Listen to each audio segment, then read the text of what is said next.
ตามมานะครับวัดถ้ำมันนานะครับหลายท่านหลายคนคงรู้จักนะครับหลวงตามานะครับวัดถ้ำมันนานะครับ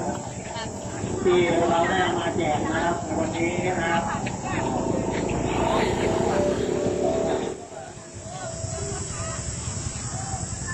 หน้าผมหลวงปู่ดูนะครับ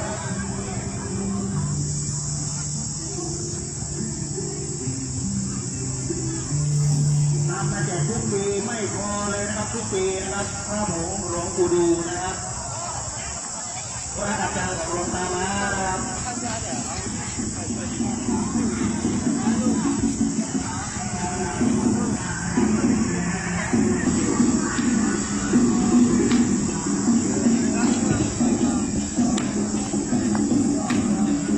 สวัสดีนะครับแล้วก็พี่น้องนะครับชาวเชียงใหม่ทุกคนนะครับ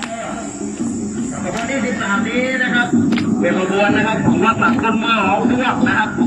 กับวิทยาลัยอาชีวศึกษาเชียงใหม่นะครับเขาได้นำพระพุทธรูปนะครับอายุกว่า80กว่าปีนะครับขอบคุณพ่อแม่พี่น้องในสักการะบูชานะครับสำหรับผ้าห่มที่เราแจกไปนะครับเป็นผ้าห่มของหลวงปู่ดูนะครับพระอาจารย์นะครับของหลวงตามาวัดต้นมะนาวนะครับขอได้มาพ่อแม่พี่น้องได้เอาบูชาที่บ้านนะครับของตัวนะครับ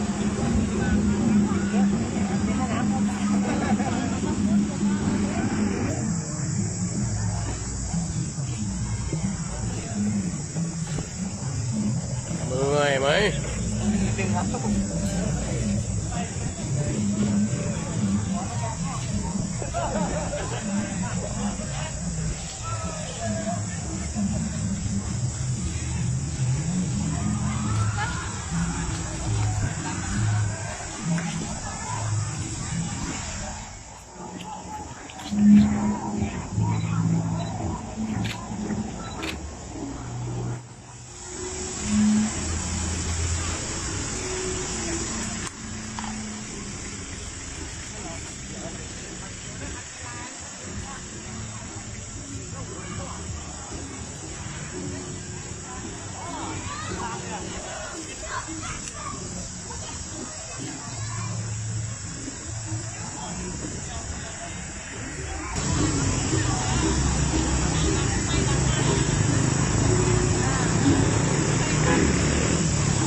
ไป